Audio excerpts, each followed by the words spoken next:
Chris O'Connor here. Join the Curmudgeon Rock Report's invite-only curmudgeonly community at facebook.com/curmudgeonrock. Also look out for a Spotify playlist that pays honor to this episode. This is the Curmudgeon Rock Report, and this is your podcast made by rock geek iconoclastic outsiders for rock geek iconoclastic outsiders. For those of you who lament that rock music has gone the way of jazz and slipped into niche genre status, we are here to keep that flame alive by providing insight, analysis, recommendations, and honest takes, not hot takes. And hey, there's a good chance you'll learn some rock history you never knew before. The fusion of hip-hop and rock music goes as far back as 1980, when the iconic new wave band Blondie put out an album containing the song Rapture, released as a #1 hit single the following year, with lead singer Deborah Harry launching into a rap midway through the song about dancing bodies, a guy from Mars, and graffiti artist Fab Five Freddy.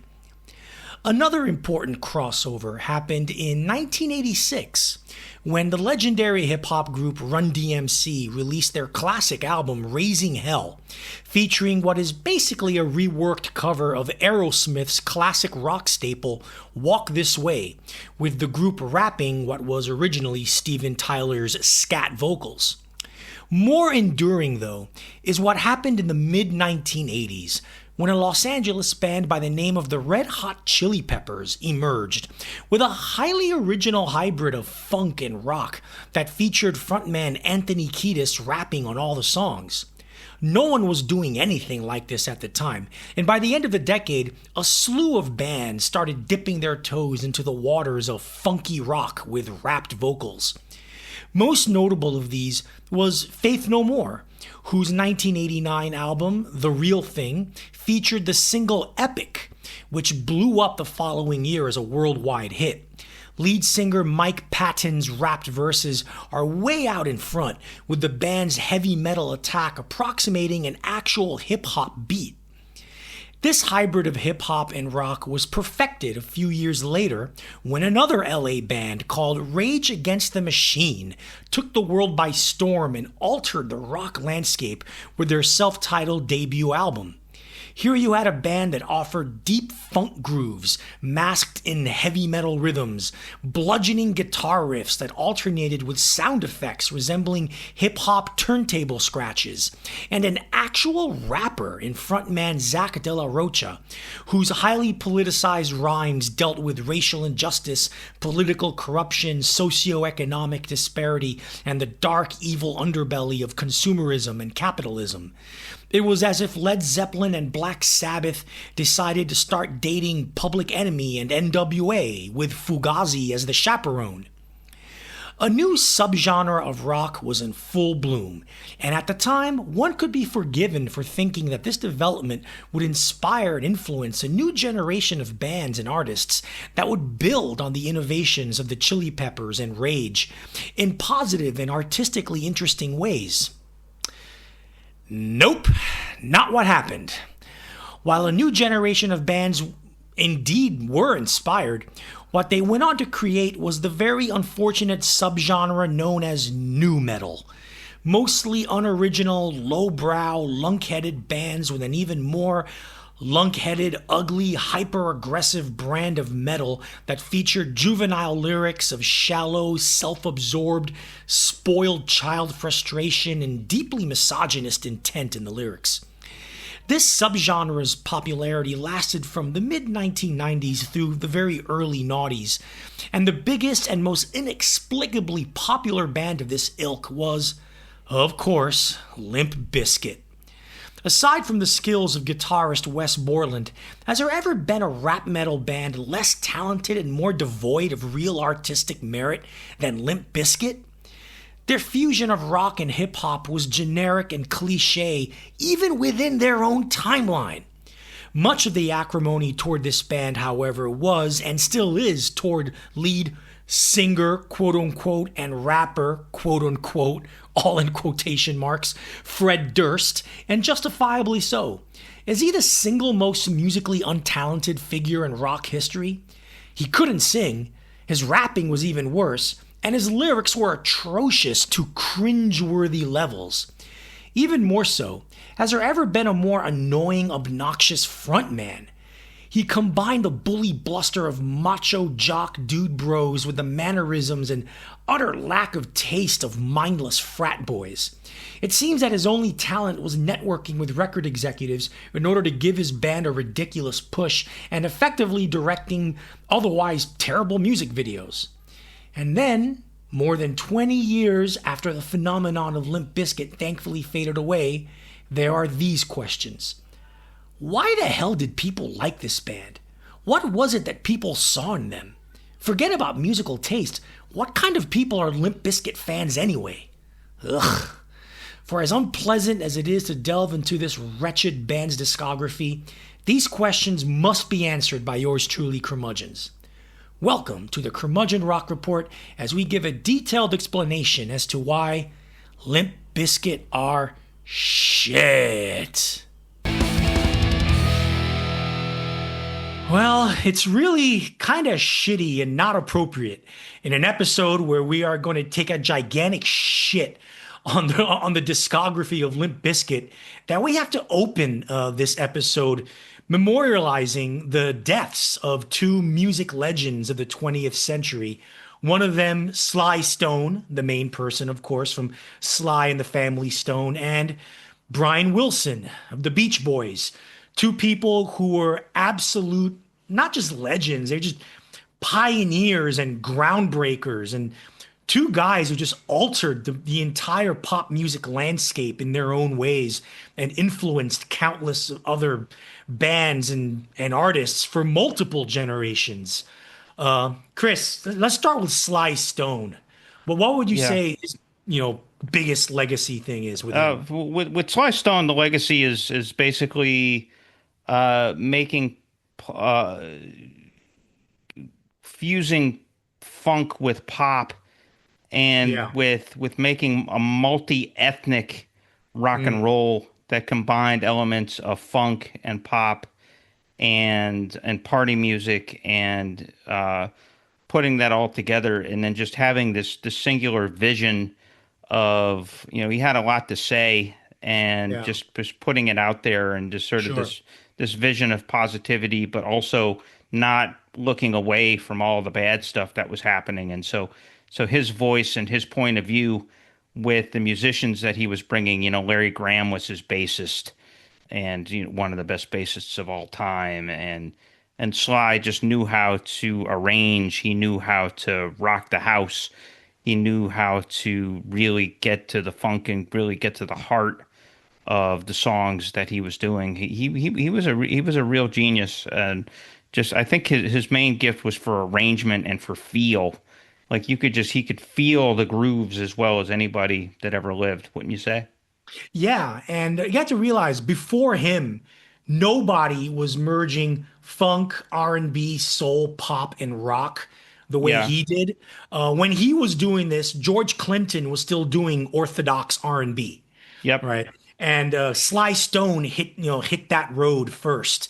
And also he was with There's a Riot Going On in 1971. He actually merged synthesizers and drum machines with R&B, soul, and funk. No one had done that before. So yeah, he and that album in 1969, Stand, those are two of the 100 greatest albums of all time. So I agree. He had some amazing singles too. Thank You for Letting Me Be Myself Again. Everyday People. Everyday People. Those are some of the best singles of all time. He made some of the best singles of all time, some of the best albums of all time, and stylistic dance to the music. Galore. Yeah. Stylistic fusions galore that nobody was doing before him.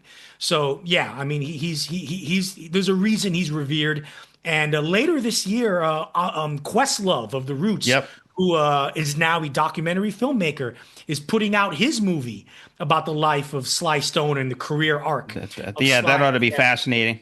I'm sure he's editing it now and like adapting it a little bit to accommodate for Sly Stone's death. I was going to say it's always kind of a bum trip when the subject of your documentary film dies in post production. Right. So Yeah. I'm sure that's going to delay the release of the film because they have to update it, right? So Yeah. I'm looking forward to that movie too. You know, I think Questlove did a great movie about the 1969 Harlem Music Festival that was nominated for an Academy Award. It Great won movie. it. Actually, It won the Academy for yeah. okay, there you go. Summer of Soul. Yeah, Summer of Soul. Yeah, So great movie. yeah. So anyway, and the other great death that we should talk about, and you know, near and dear to our hearts, you know, of course, Brian Wilson, the immortal music of Brian Wilson, and the man who authored and wrote, produced, and arranged all the music during the Beach Boys' halcyon days of the early to mid '60s. And have released, you know, he made arguably the greatest pop album of all time in Pet Sounds. And it's really hard to measure the impact of Brian Wilson and how much of a giant that guy was in 20th century pop music. Oh yeah. And his influence is just so far reaching. People don't really, modern or even younger generation music fans really don't understand how No. important Brian Wilson really Yeah, was. no, he really was because what he did was he took the Baroque pop of Yeah, the sort of the classical guys and yeah, merged it with doo-wop. yeah, And so he took these, the whitest of styles and the blackest of styles and yeah, merged them into this vocal harmonizing, just sort of beautiful, complexly arranged and intricate pop songs, yeah, stuff like Good Vibrations and I Get Around and, Help Me Rhonda and, even Surfing USA, and yeah, California Girls, all of those things. And just some of the vocal, like even like the vocal harmonies on, there was a track going around on Twitter that was just the vocals to Wouldn't It Be Nice with the music removed. And you can wow, hear how intricate, the 5-part harmony that he put together right, was. And it was just incredible how he was able to combine those voices and how he was able to utilize Mike Love. Mike Love is one of the great bass singers in harmony sure, of all time. And yeah, so, everybody talks about how much of an asshole Mike Love is, but the guy was a brilliant singer. right, And, Brian Wilson really unleashed that. And then, obviously, Brian, he had that period with Pet Sounds and Smile.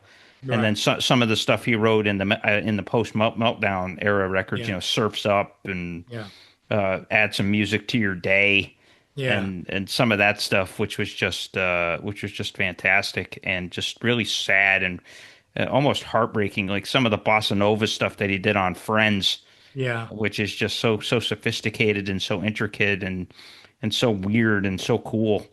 yeah, And so my heart breaks that that the 20th century is dying. We yeah, lost Brian Wilson. Remember a couple years ago we lost Little Richard, yeah, and all these giants of rock and roll and modern yeah, popular music keep fading away and keep dying. Remember, all these guys are in their 80s now. yeah, Bob Dylan is what, 85, or yeah, 84, 84. gonna be 85, Well, and next year, right? He yeah. turned 84 this year. Yeah, Yeah, and then Paul McCartney is going to be 83 this year, or yeah, might have just turned 83. yeah, So, these guys are getting older. They're not going to be around much longer. So right. we're going to have to get used to this. It's pretty elegiac. It's pretty sad, Yeah. but yeah, what a couple of geniuses. And yeah, we just have to mark that moment, Yeah. and they deserve their own discussion. Any other thoughts about Wilson and Stone? No, I mean, I think we kind of covered it. Yeah, I mean, there's not much more we can say to rhapsodize about them, how important, beyond important, they both were, and kind of still are, just because of their music doesn't die, so they still are important.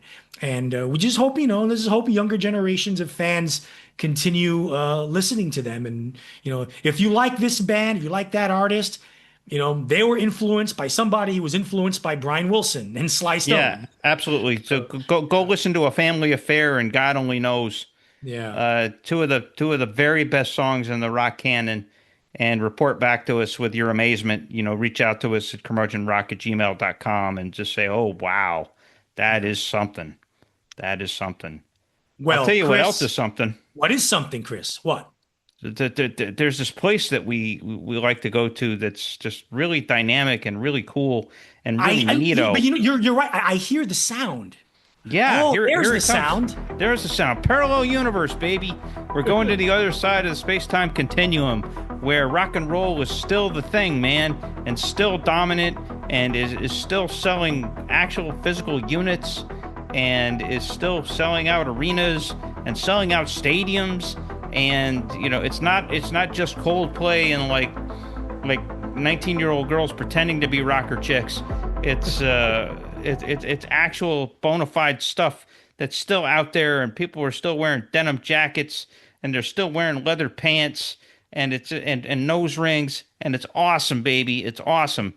And that's a fancy way of saying that this is the segment of the show, folks, where we cover new and newish artists that we think you would dig, and that we certainly dig, and that we want to recommend to you, and to really fill the spaces, and to keep your rock and roll iconoclastic geekism alive, and discovering new music. And so this week we'll call this the official Strings and Horns edition of the Parallel Universe, because not only that, but we're covering two of the most prolific artists in the current Parallel Universe playing field, aren't we? Yes. Longtime listeners of this podcast, and in fact, anyone who's familiar with my taste in music, knows that for years I have referred to Ty Segall as rock and roll Jesus. From the late noughties all the way through his brilliant, sprawling 2018 album, Freedom's Goblin, Segall traversed the rock spectrum to scintillating and awe-inspiring effect. Folk rock, garage rock, psychedelia, glam rock, heavy metal, punk, grunge, and bizarro art rock, all melded together in a big, beautiful rock candy mountain, held together by exquisite songwriting, audacious hooks, and amazing melodies, and also blazing guitar solos. With 2019's First Taste, one got the sense that it was a transitional record. The songs weren't as hooky, but he was experimenting with jazzy arrangements and textures that suggested something interesting was ahead. Instead, he went into a slump. 2021's Harmonizer was a synthesizer and drum machine-based album that, in its few good moments, sounded like Segall reaching for industrial rock and getting in touch with his inner Trent Reznor. Mostly, though, was an interesting sounding album that just lacked the good songs. 2022's Hello High was, with the exception of a couple of tracks, an uninspired rehash of his softer folk rock style that he did much better in previous albums. In 2024, he put out a double album called Three Bells that saw Segall disappear into the prog rock rabbit hole a little too much, with some of the most convoluted, least interesting music of his career, as well as some of his worst songwriting. That same year, he also put out Love Rudiments, an album of all drum solos. Yeah, oh God, that's what you call a low point in your career. With this, however, this year he just put out a brand new album called Possession. And with this album, Segall starts to pull himself out of his rut and see some light. He takes the folk rock and glam rock strands of his earlier exhilarating Magpie sound and puts them in a chamber pop setting.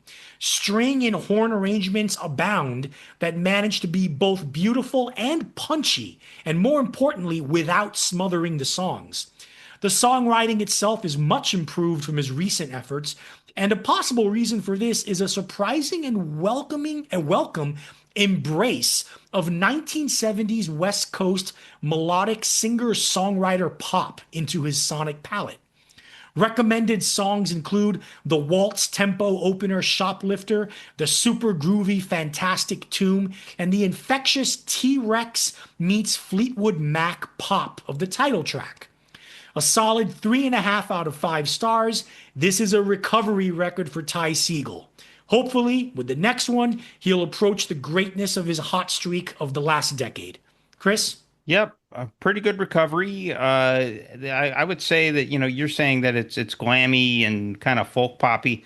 I hear it as more sort of being like a psychedelic garage rock in some respects, and I think that's where the glamminess comes in. Like there's some really gnarly guitar stuff on here to go with the strings and the horns and the chamber popness. To me, the two standout tracks are you mentioned them, Fantastic Tomb, which is just a really cool, tuneful jam, and Right. then Possession, which just has probably has the strongest lead playing on the entire record, Yeah. and it has a really good mix of electric and acoustic guitars and strings all melded together for some added texture. So really, really strong stuff. And like you said, hopefully this is the beginning of a comeback for Ty Segall. Because yeah, you hit the nail on the head. An album of all drum solos that would be rock bottom for anybody. Yeah, that's when you know that you've kind of run out of creative juice, Yeah. and you need a refill. And it sounds like he's in the middle of beginning his refill, and hopefully better times are on the horizons for rock and roll Jesus. All right. So good stuff. And so now, as I'm wont to do at least once a year on this podcast, it's time to put on my hat as our resident King Gizzardologist. And King Gizzard and the Lizard Wizard is back, baby. And after, for them, a really long layover. Their last album before now came out in August of last year.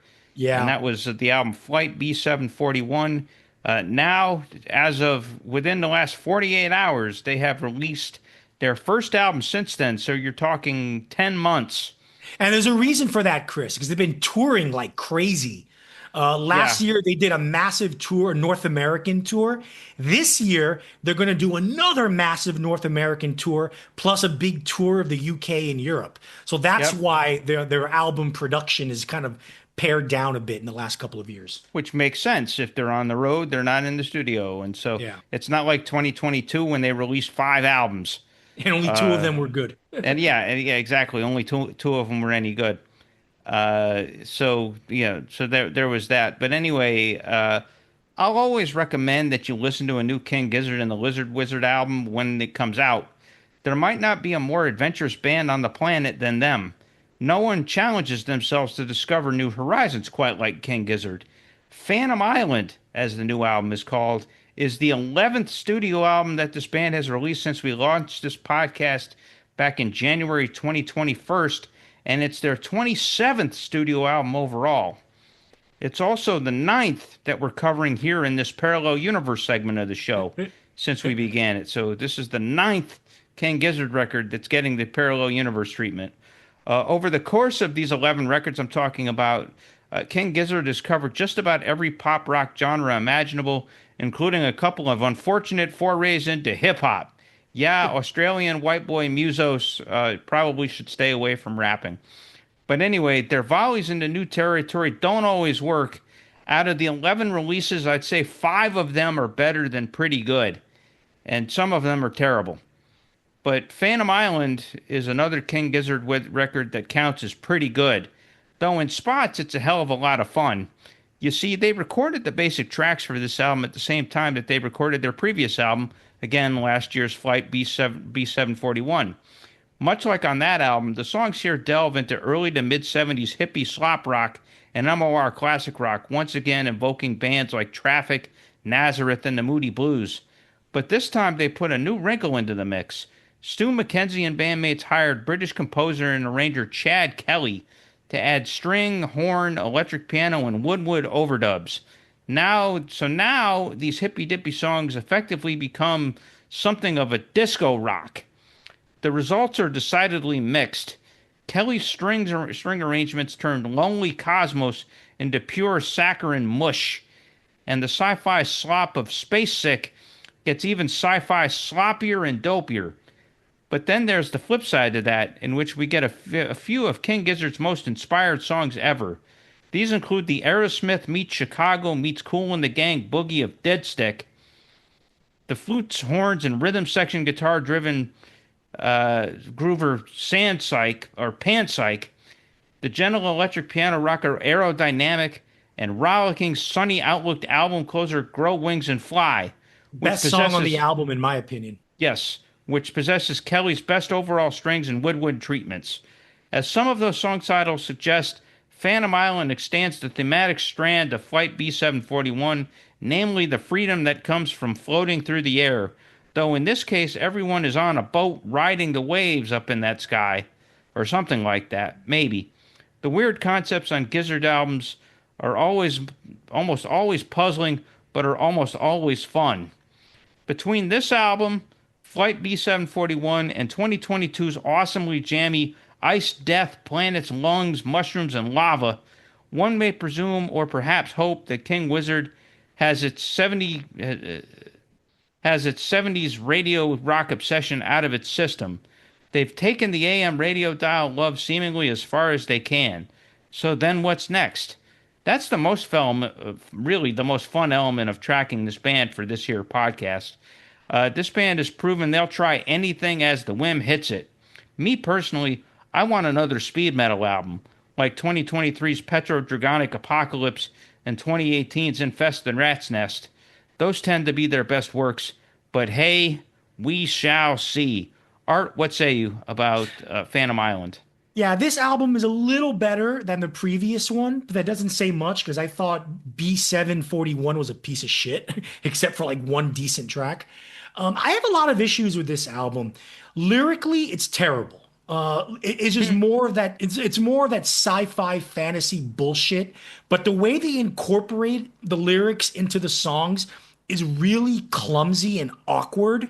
Okay, at least when Rush did their sci-fi fantasy lyrics in the 1970s and incorporated them into their busy, complicated prog rock songs, at least they made them melodic and catchy and hooky. King Gizzard doesn't do that here. And the other problem I have is that the music overall, for the most part, the music is too overwrought and the songs have too many changes in them. Like almost every song has 5 or 6 different sections with like 20 different chord changes in the songs with 6 different rhythm and time signature shifts. It's just overwhelming and disorienting in a bad way. And I think it's kind of alienating for the listener. And I'm not a big fan of that kind of music. It's ADD music that I can't stand. And I think King Gizzard, at their worst, they delve into that a little too much. But like I said, Yeah, grow wings and fly. The last track on the album is where all those changes and all the stuff they're doing gels better and coalesces and it flows better. That and Dead Stick. Dead Stick is really cool too. I think those are the 2 best tracks on the album. Yeah, Dead Stick is a straightforward pop. That's just a pop song. Pop soul. I call it pop soul, really. Yeah. And I think those are the only 2 songs that I think are redeemable on this record. I really hope King Gizzard learns the lesson that, it's okay to like have one rhythm at a time. It's okay to have one beat at a time. Which they've done in the past. I mean, they've done in the past. I mean, Ice, Death, Planets, Lungs, Mushrooms, and Lava was one of their best albums because it was focused. Right. Exactly. And it didn't do all that wankery. Yeah, and exactly. It's too much. In a nutshell, this album is unfocused. Too many changes and I said too many changes, too many sections. The songs go all over the place and it's disorienting and I'm not a fan of it. Yeah, however, and there's check a couple out Grow Wings and Fly. That's a beautiful song. Yeah, Grow Wings and Fly is great. Again, Dead Stick is great. And, part of the thing is, with getting Chad Kelly to do all these overdubs and all of that, there's a couple of these songs that if you take away, like I said, Lonely Cosmos, if you take away all the strings and all the weird shit going on there, you don't have much of a song left. So it's like they were using the overdubs to overcompensate for a lack of meat on the bones. Same thing with Space Sick. Space Sick is a weak song as well. Yeah. So there's some real weak sauce on this, but the highlights are true highlights. So this is another mixed bag. Best thing you can say about it is at least it's better than the Silver Cord.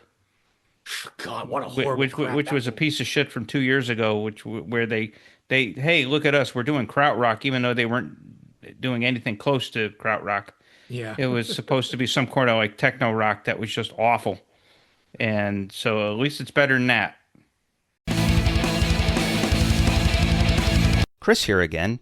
We usually end our episodes by inviting you to join our Curmudgeonly community page on Facebook.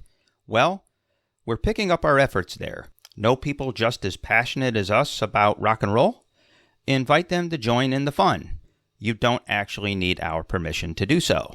Also, expect to see a lot more content up there moving forward. Our mission is to engage you, so darn it, we'll engage you like a fire hose, or maybe like a firehouse if we're going to give love to Gene Simmons. We may also be making a few offers. Want to wear a t-shirt featuring our logo? You may have that opportunity soon. So be a fellow curmudgeon, help us expand our little community, and share your own musings via your own posts. We're at facebook.com/groups/curmudgeonrock. Limp Bizkit. Yep. Limp Bizkit. We're talking about Limp fucking Bizkit on this episode, and I will say this: they do have their moments. Their current bio on Spotify right now. If you go on Spotify and you look at their artist spotlight or their artist profile, here's what it reads: Limp Bizkit is an infectious spirit. Any other details are merely salad dressing. You know what else is infectious? Syphilis. Yeah. and what's something that can pass for stale salad dressing? Stale urine. Yeah. We now have the distinct non-pleasure of talking about one of the least inspired, most insipid, least admirable, least tolerable bands imaginable. Yes, we get to take a big old shit on Limp Bizkit, the blackest of the black guys given to so-called rap metal. It's a good time to take that shit, too, as Limp Bizkit is riding a new wave of relevancy. There's ongoing litigation dispute with Universal Music Group over allegedly concealed royalties in the millions. There's recent viral video footage from a Limp Bizkit concert in Tampa showing band leader Fred Durst dressed in a goofy blue wig with floral grandma pants. That one went viral and really wild on TikTok earlier this month. And there's also a reported surge in renewed relevancy of their old songs on the streaming services. Due to the TikTok video, probably. Yeah, due to the TikTok video. Yeah, so there's that. So we get to slap a big old warning on all of that. Proceeding with Limp fucking Bizkit may just be hazardous to your mental, your spiritual, and perhaps your physical health. Right, Arturo? Yeah. God, one of the worst bands ever. Before we get into them, they do, like all bands, they have an origin story. So let's get into Limp Bizkit's origin story. The origin story of this shittiest of shitty nu metal bands starts, as you would expect, with the one and only Fred Durst. Born in Jacksonville, Florida, which is where Limp Bizkit formed, Durst actually grew up in a small town in North Carolina called Gastonia. Turns out that Durst was a typical Gen X kid who liked hip-hop, breakdancing, skateboarding, as well as heavy metal and punk rock. It seems that his interest in merging rock and rap came from an early age. After a 2-year stint in the Navy following high school, he moved back to Jacksonville and became a landscaper in his father's company while being a tattoo artist on the side. For fun, he bummed around in several bands in Jacksonville's music scene. In 1994, he got together with bass player Sam Rivers with the intent of forming a band that would merge rock and hip-hop, perhaps aware or unaware that Rage Against the Machine and the Red Hot Chili Peppers had already gotten big doing that sort of thing. Rivers recommended a jazz drummer friend of his called John Otto, and the three started jamming together. After several guitarists came and went, Wes Borland became their permanent guitarist, and the band became a fixture in Jacksonville's club scene. As for the band's goofy name of Limp Bizkit, Durst has said that the band wanted a name that would repel and weed out people who wouldn't be fans of the band in the first place. Before they settled on Limp Bizkit, several prospective names included the following: Gimp Disco, Split Dick Slit, Bitch Piglet, and my personal favorite, Blood Fart. I have to give Durst credit where credit is due. The man knew how to network and hustle. Acting as a de facto manager, he would hawk band demos at local record stores, booked the band gigs at high schools, and managed to land the band slots opening for national touring bands whenever they came to Jacksonville. In 1995, emerging nu metal band Korn were in town doing a show with hardcore punk band Sick of It All. Durst, who was at the show, befriended Korn and invited them to his tattoo parlor to get some tattoos and drink some beer.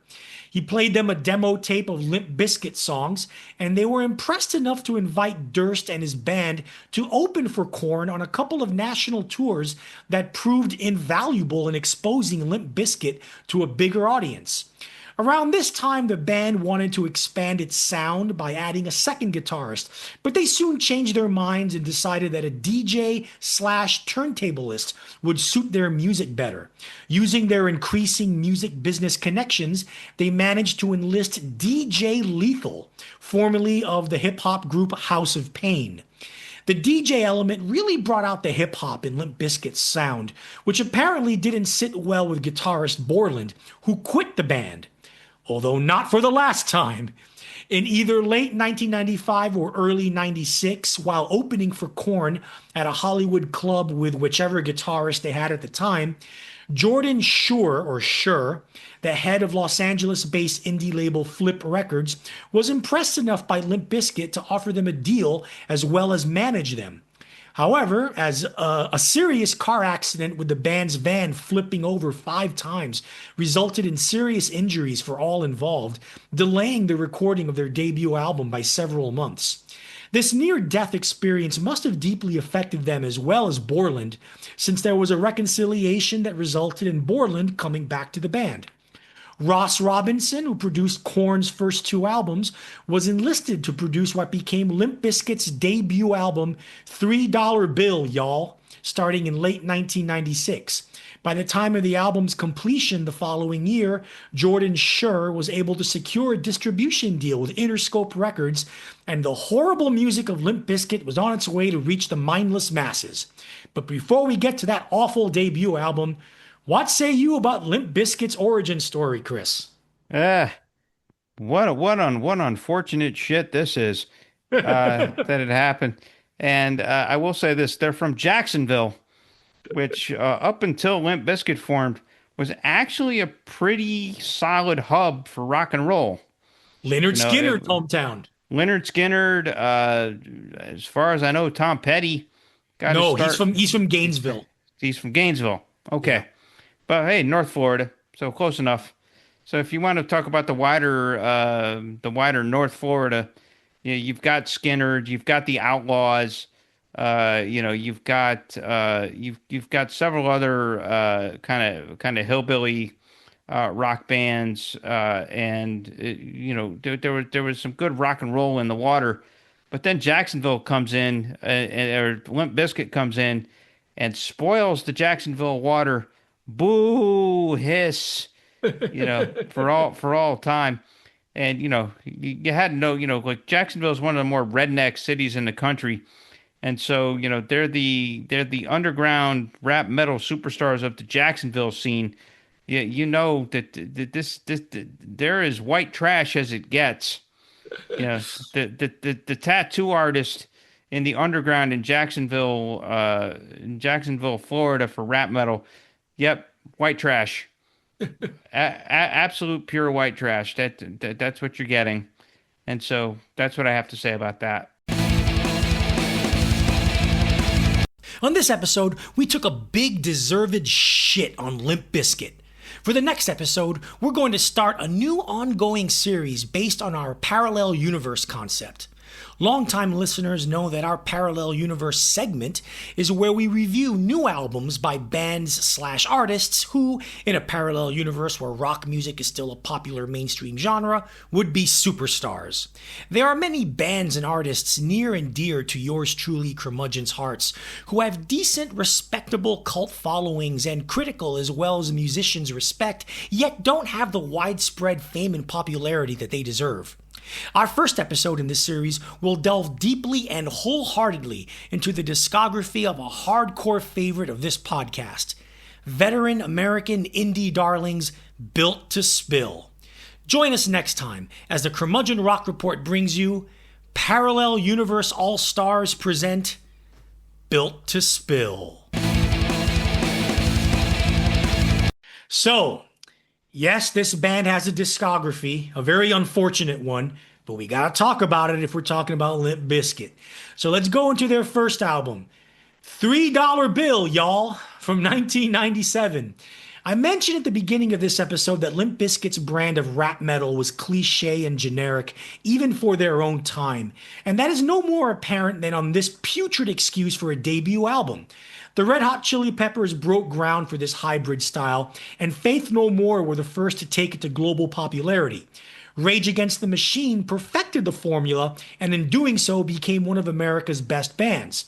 Jonathan Davis didn't really rap in Korn songs, but their music did incorporate hip-hop textures in their metallic grind. You would think there were a slew of young bands waiting in the wings to build on the innovations of these pioneers, taking rap metal or rap rock to new heights. Nope, not with this corny-ass band. It's bad enough that with Korn producers Ross Robinson behind the soundboard, they're using the exact same Korn drum sound, and even Wes Borland is using guitar riffs and tones on loan from Korn guitarists Monkey and Head. But Fred Durst's horribly rapped, inane, juvenile lyrics complaining about some poser who's fake ring especially hollow considering they're coming from the mouth of a doofus who was already staking out a claim to being one of the most shallow, fake-ass posers rock had seen in a long while. And no, folks, there's no irony here. The song Sour has a pretty inventive finger-tapped guitar riff by Borland, and that's about it for this song's merits. Rock history has a tradition of male artists putting down women who have, quote-unquote, done them wrong. There are intelligent, articulate ways of doing this that could even engender sympathy or empathy. Not so with Durst. He just comes across like a petulant child craving a submissive woman, and he does so in executing the most excruciatingly painful, melodically dissonant chorus ever. This wouldn't be the last of these kinds of songs.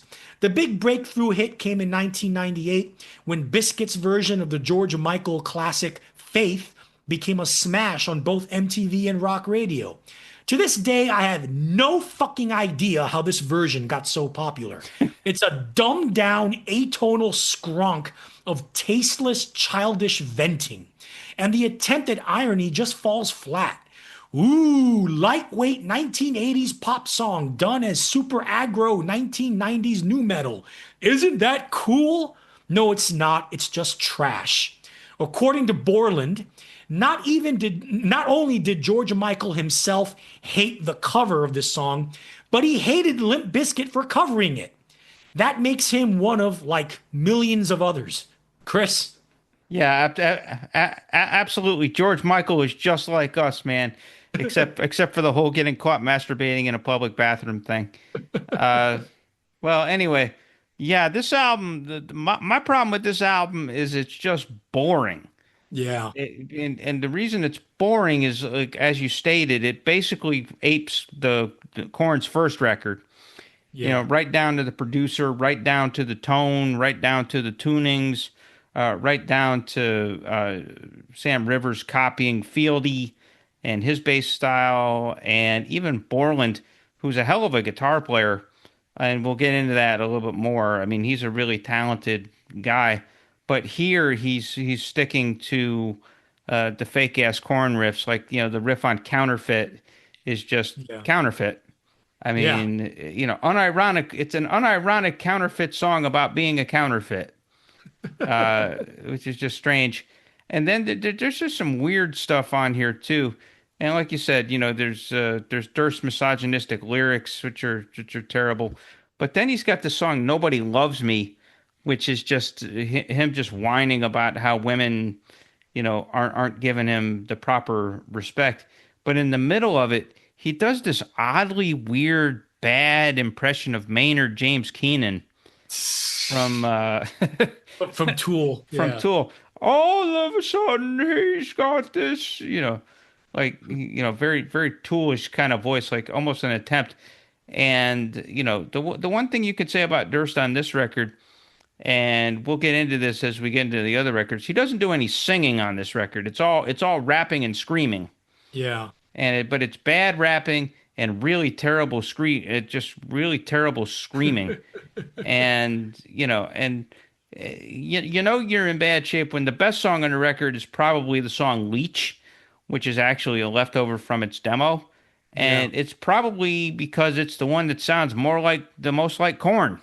The biggest Korn ripoff is the best song on the album. So when they're being original, they really suck. Yeah, or when they're trying to be original.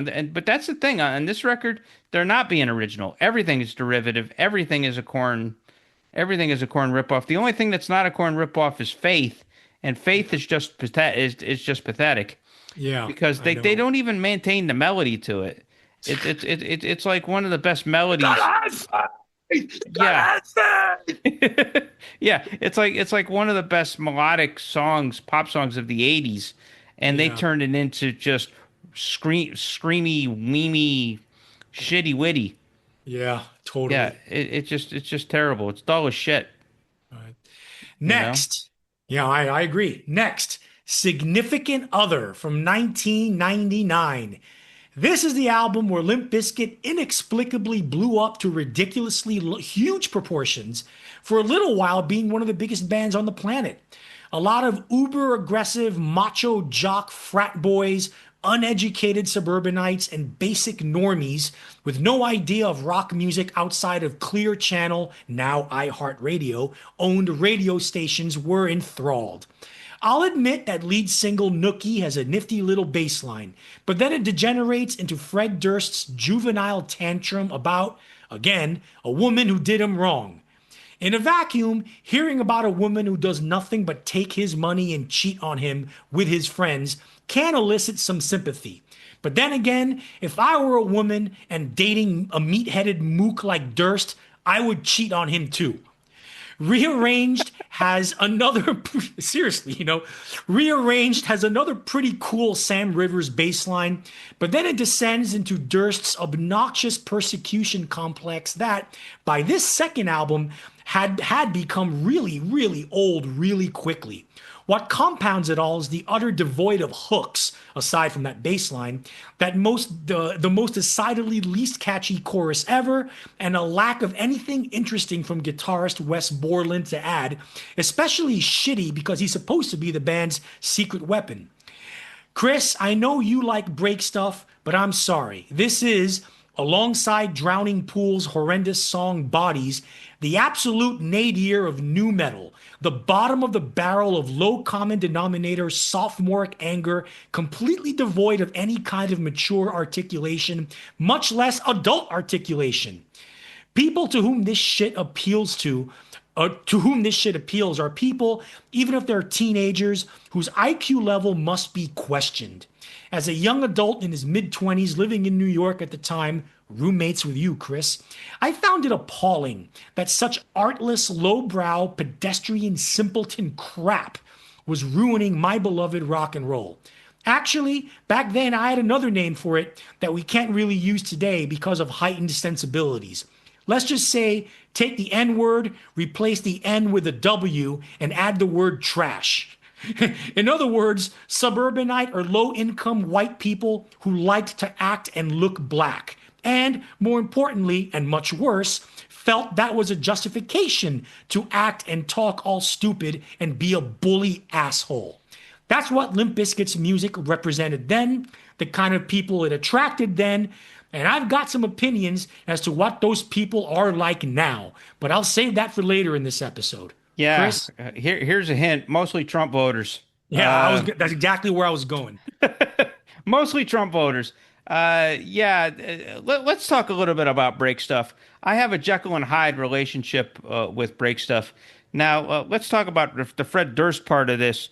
So earlier today, when I was preparing for the episode, I played Break Stuff for my wife, and my wife is not a pop music person in the least. So this was the first time she had ever heard Break Stuff, and her reaction to it was priceless. She says to me, it's not the kind of thing that I would expect real adults would write. It's not, because he's not. Because Fred Durst is not a real. Was not a real adult. And then she says, "I expect this kind of thing from middle schoolers." Yeah, totally. And it is the dumbest fucking lyric. Everything is fucked. Everybody sucks. Give me something to break. So it's just a real meathead mook. Kind of frat boy. Not thinking troglodyte kind of stuff. Yeah. Now that's one side of it. The other side of it is the Wes Borland part. Wes Borland was a really, really talented guitar player and really just kind of genius experimentalist. I think he took the criticism of aping Korn a little bit personally. So he came out on this record looking to differentiate himself and stepping up his game. From what I understand, he used a lot of 4-string guitars and 7-string guitars, and kind of changed things up. So he did some real kind of muso stuff in terms of equipment on this album. But the riff to break stuff is awesome. It's just really weirdly tuned, down tuned, really kind of oddly toned dive bomb riff. There's this that just has this kind of like odd stretch to it. And it's really, really cool. And it makes me think that in the hands of somebody else other than Fred Durst, they could have actually made a great metal song out of it, because it's such a strong riff and it's like such a cool sounding and such a weird, oddball, curveball sounding thing. And so like I said, I definitely have a love-hate relationship with break stuff. And it really counts as a guilty pleasure. Because sometimes it's kind of like some Kiss songs like Christine 16, where the lyric is so goddamn dumb you gotta love it. Yeah, and that's how I kind of feel about. I think this makes Christine 16 sound like a Bob Dylan song. I'm sorry. You might be right about that. So yeah, other criticisms of this record, I do agree with you. I think that it speaks to the lowest common denominator, as far as the normies that were out there, and obviously that manifested itself at Woodstock '99 when Limp Bizkit basically caused. They didn't necessarily cause a riot, but a lot of people got hurt during its set, and there were sexual assaults that were happening in the audience during their set too. And Durst was pretty much egging it on by telling folks to just go nuts and. Don't give a fuck about what people are trying to tell you. Tell the people trying to tell you to behave the fuck off. So he basically was fomenting a lot of that stuff. And so the legacy of this record and the legacy of Limp Bizkit during this period is not strong at all. But DJ Lethal is more prominent on this record, and not in a good way. A lot of his scratching stuff is just really annoying. And it's just superfluous. It doesn't add anything. It's superfluous. It's just noise, and it's just like this swirling noise, and it doesn't add anything rhythmically. It doesn't do anything. It doesn't even go with the drumming, and so it's not even part of the rhythm, and so it's just a little bit confusing. And then I suppose the most damning indictment you can give the record is that the best song on the record is something that the band, besides Durst, had absolutely nothing to do with. And that's the song End Together Now, which is really a DJ Premier beat that Durst raps on with Method Man, which is actually not bad. And it's a pretty quality primo beat with this nice little piano loop on it. So there you go. The best thing on the record has nothing to do with the rest of it. And the rest of it is just, the worst kind of mook rock. And just, it's not as boring as $3 Bill Y'all, because at least Borland is trying to differentiate things with his guitar experimentations. But it's awful. Yeah. Just awful. Equally awful is what comes next. Chocolate Starfish and the Hot Dog Flavored Water from 2000. This album was an absolute force of nature when it came out in the fall of 2000. It was a worldwide top 10 hit, making it to number 1 in 12 different countries, including the US, Canada, and the UK. I guess that puts a dent in my theory as to what Limp Bizkit's fan base is, eh? Nope. Sorry. Ignorant, rage-filled, homophobic, misogynistic bullies exist in all countries, in all languages. Take a Look Around was actually the highest charting hit off this dog shit album, but it's just basically the band riffing on the Mission Impossible theme. The song was used in the soundtrack for Mission Impossible 2, with more of Durst's whack-ass rapping with his whack-ass lyrics as to why critics don't get him. As if there was something really high-minded and generationally transcendent about Durst's wigger trash shtick and woe is me solipsism. Elsewhere, you have the mind-numbingly stupid Rollin' with the dumbest chorus and vocal hook since, well, anything off the last Limp Bizkit album. Lyrically, it's literally about nothing. Musically, by this point, the band's sub-corn, dumbed-down nu metal had gotten streamlined and commercialized to the point of just being insipid and bland, no matter how talented a guitarist Wes Borland supposedly was, and Rollin' is just exhibit A of that argument.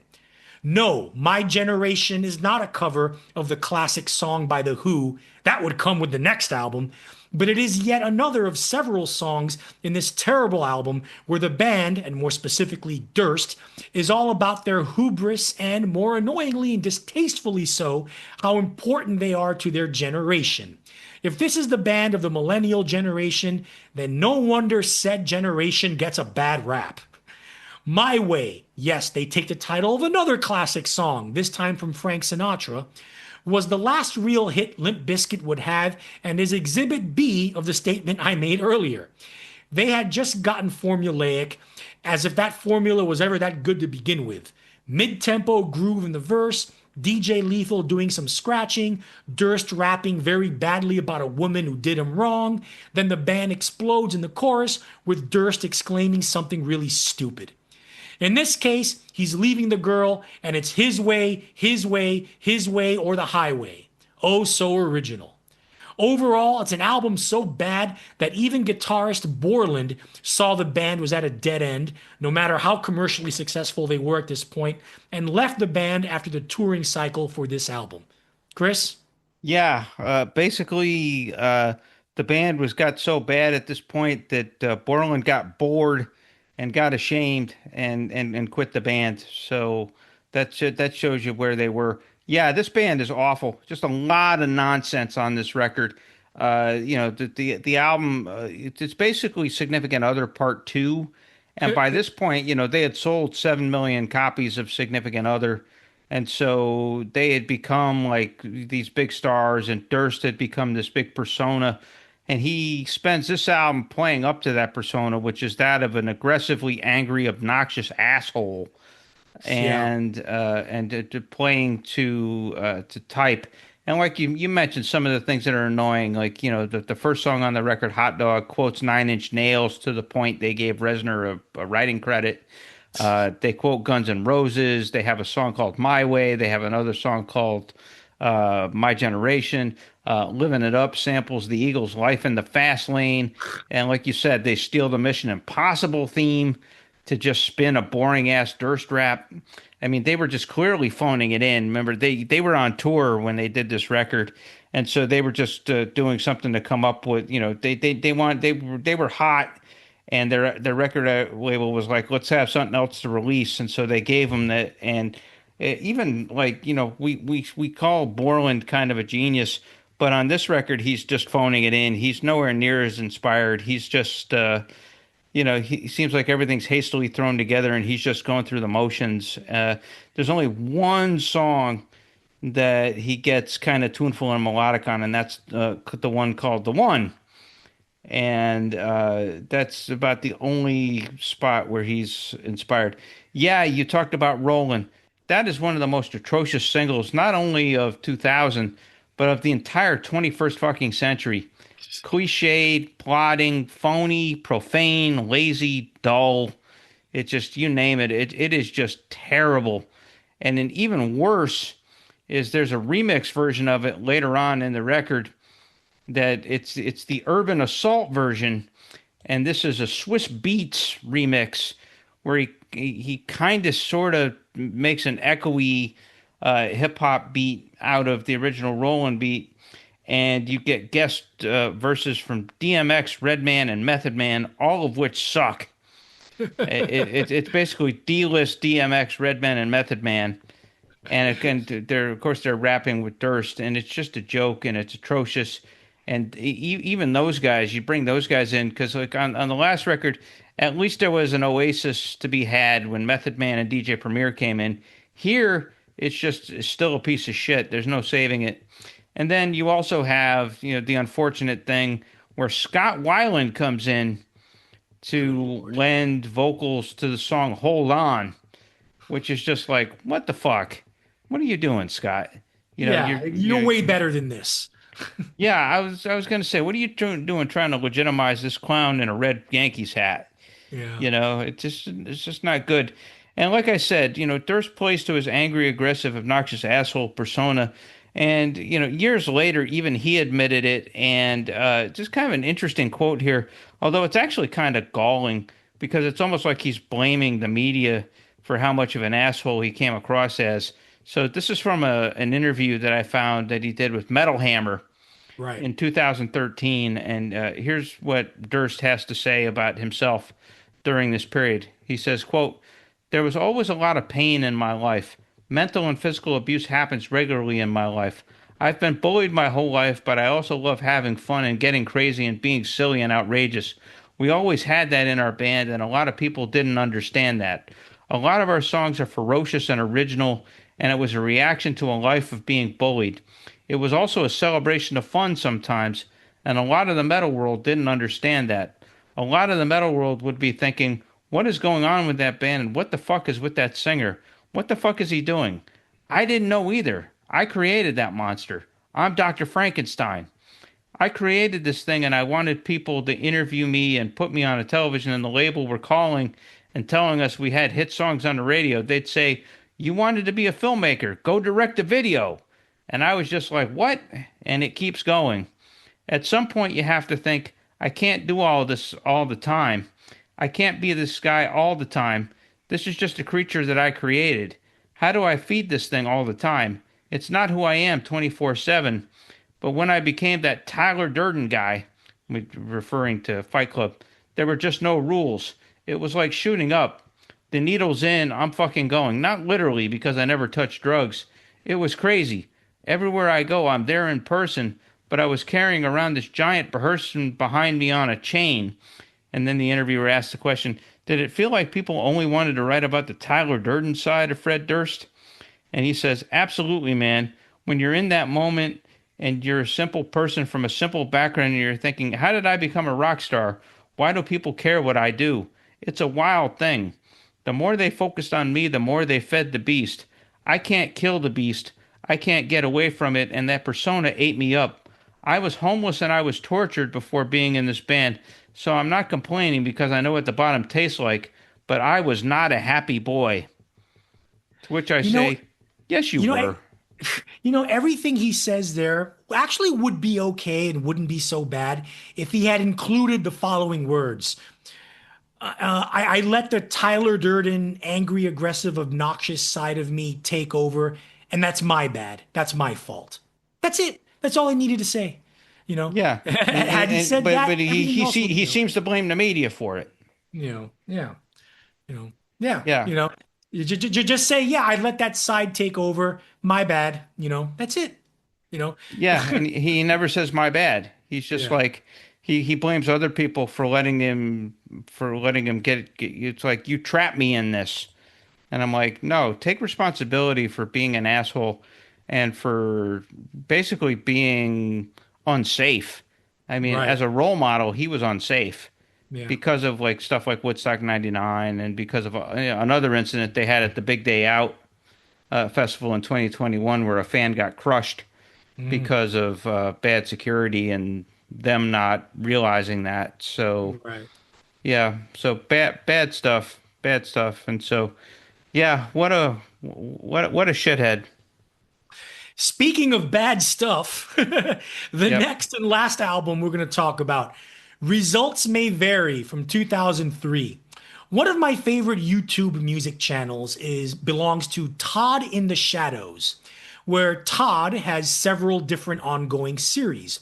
One of them is called Train Records, where he analyzes albums that either ruined an artist/band's career or permanently altered their career trajectory.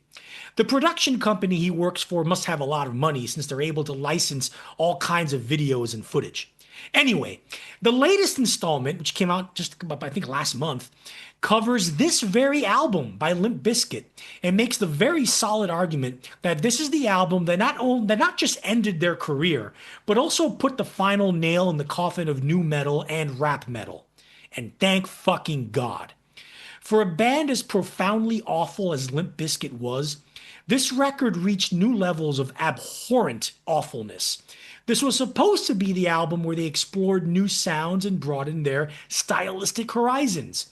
However, without guitarist Wes Borland to give the band even the illusion of musical validity, the songwriting, inspiration, and overall musicianship completely collapsed, no matter how much they stretched out.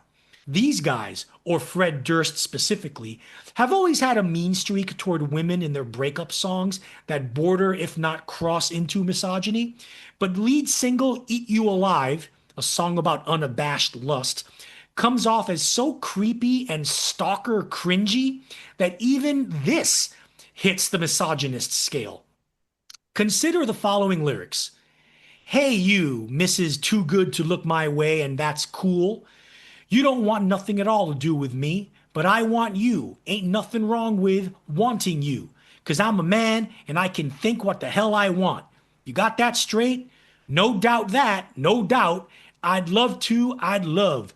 Sniff on them panties now. I'd eat you alive, I'd eat you alive, I'd eat you alive. I'm sorry, so sorry. Damn, you're so hot. Your beauty is so vain. Damn, you're so hot. It drives me, yes, it drives me. Damn, you're so hot. Absolutely insane. I just want to look at you. I just want to look at you. I just want to look at you all day. There ain't nothing wrong. No, there ain't nothing wrong with that. Yeesh. And as yeah, you can imagine, there's actually a lot wrong with that, dude. Yeah. And as you can imagine, the music is horrible with not a single redeeming element to it. A leaden groove, a boring-ass riff, horrible chorus melody, and a sonic attack that invokes rape more than carnal obsession. And of all the horrible covers of classic 1960s, 70s rock songs that have been rendered, has there been a worse, more uninspired, ill-advised, and overall horrifically bland one than Limp Bizkit's version of The Who's Behind Blue Eyes? The Pete Townsend original starts as a stately acoustic ballad before erupting into a blast of sweeping anthemic power pop with one of the greatest guitar riffs of all time. What does Durst and his cronies do? They mostly stay faithful to the acoustic part, which is pointless, really. If you're doing a cover, do something interesting and different with it. Which leads to the rocking part of the song. They do something different, all right. They just keep it the same as the acoustic part, but with a slow, lame electronic beat and DJ Lethal using his sampling to spell out the band's name. I mean, what the fuck? Fucking awful. Because Limp Bizkit were such a big name band, the album sold well in its initial week, but then proceeded to fall off a cliff sales-wise. It appears that casual fans and the general public finally turned on this all-time terrible band. Critics always hated them, and rightfully so, and even more rightfully so. They took a gigantic dump on this record. Such was the negative press and indifference, to put it lightly, from the public, that Limp Bizkit never recovered. They immediately became has-beens and relics of one of rock's worst eras, producing one of its worst subgenres. They would go on to put out 2 more albums, Gold Cobra in 2011 and 2021's Still Sucks, the most sublimely, perfectly titled album in their discography and their only moment of positive self-awareness. Chris? Yeah, and you should mention they also released an EP in 2005 called The Unquestionable Truth Part 1. Thank God there was not a Part 2. Basically, Wes Borland came back into the band at that point, and That album, it's still terrible, but at least it's got interesting, kind of cool Borland guitar stuff going on, which Right. is something you can't say about Results May Vary. The results don't really vary here. They're roundly terrible. And no Borland basically equals no hooks, no inspiration, and almost nothing interesting. Although there's one glaring exception to that. Probably the best song Limp Bizkit ever did is on this record, Head for the Barricade, which is just, this is a strange record because there's no rap metal until the last third of the album, which is then dominated by rap rock.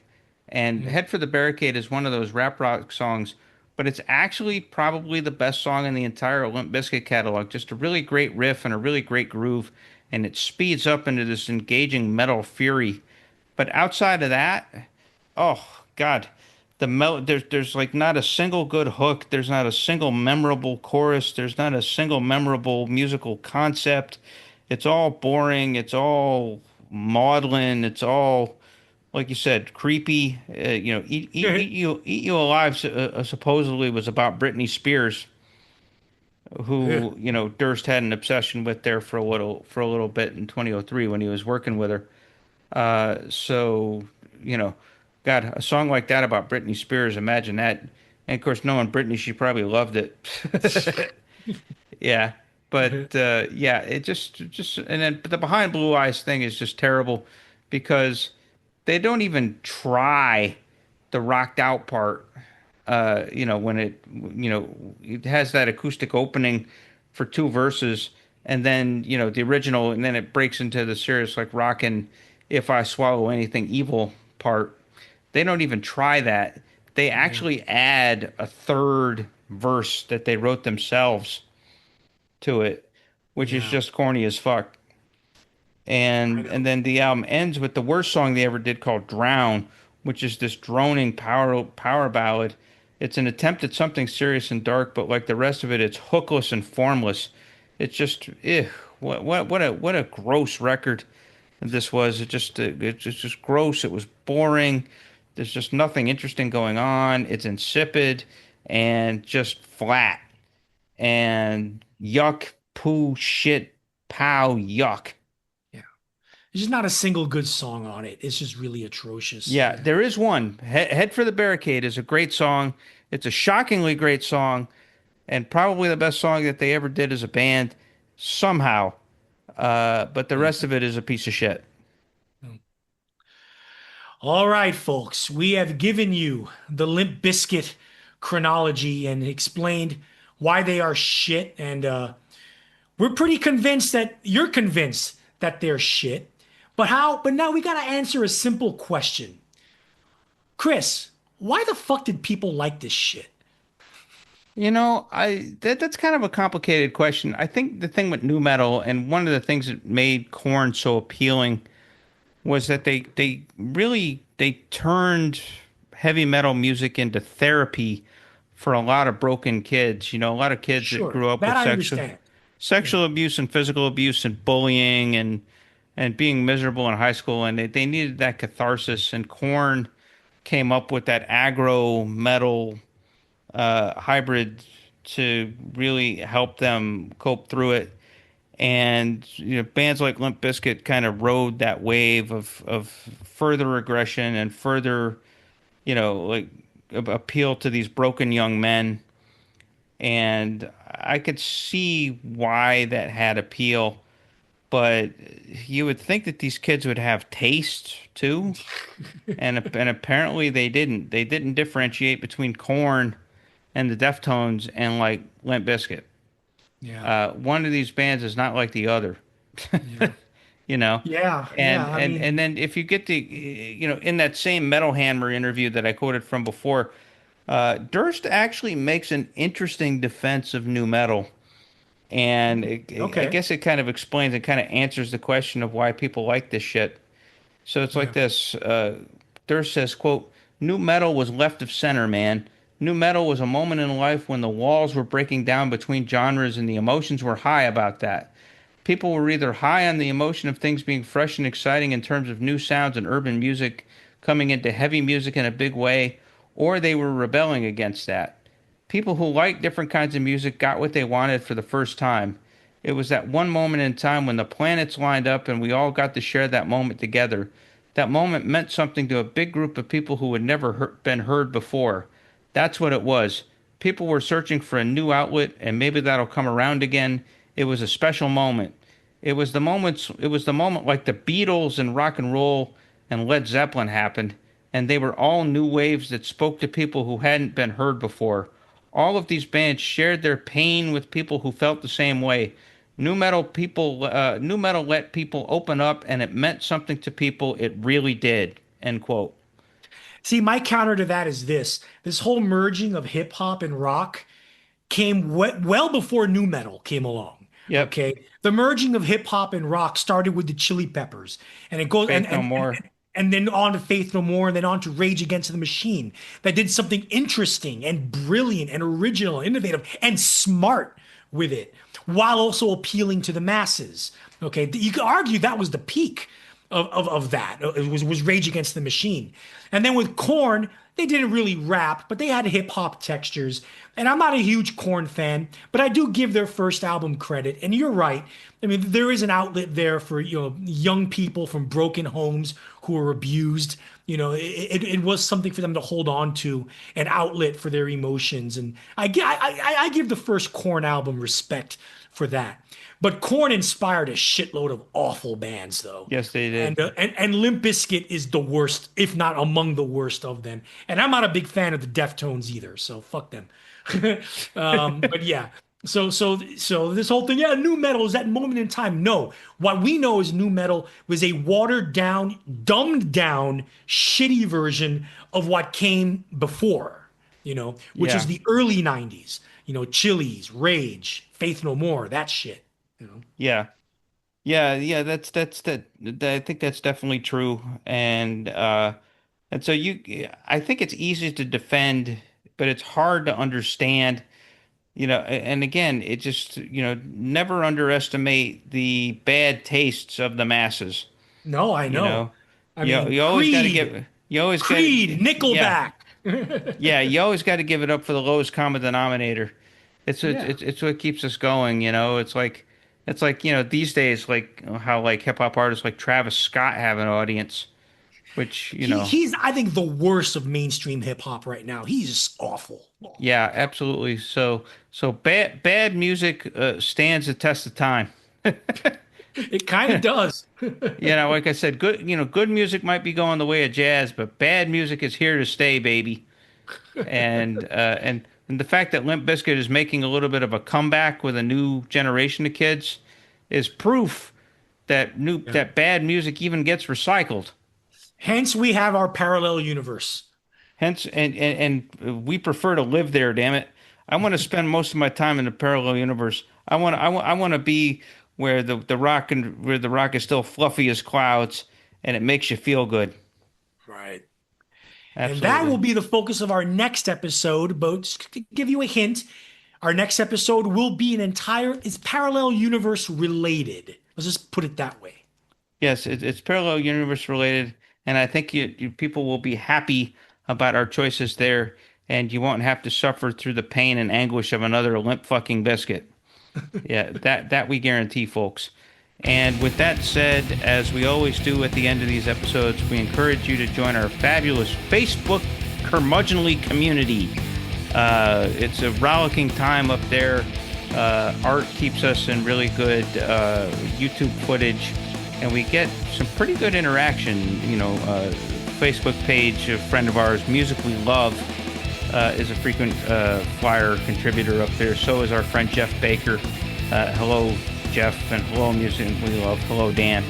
And so keep on contributing, and you can join the community yourself by going to facebook.com/group/curmudgeonrock. We're invite only, but chances are we'll let you in. We mentioned before, if you have anything to say about Brian Wilson or Sly Stone, or about Limp Bizkit, if you think Limp Bizkit's the best band of the last 30 years, we definitely want to hear from you, because we think you're wrong, but we definitely want to hear from you. curmudgeonrock@gmail.com. And as we always do, unfortunately this time, we will have a Spotify playlist so that you can we're talking about how bad this music is. You'll be able to check it out for yourself by accessing our special Spotify playlist through our episode description, wherever you're capturing or listening to this here episode, whether that's on Apple or Stitcher or Amazon or wherever you get your podcasts, and you'll be able to enjoy the shittiness yourself and revel in the shittiness even.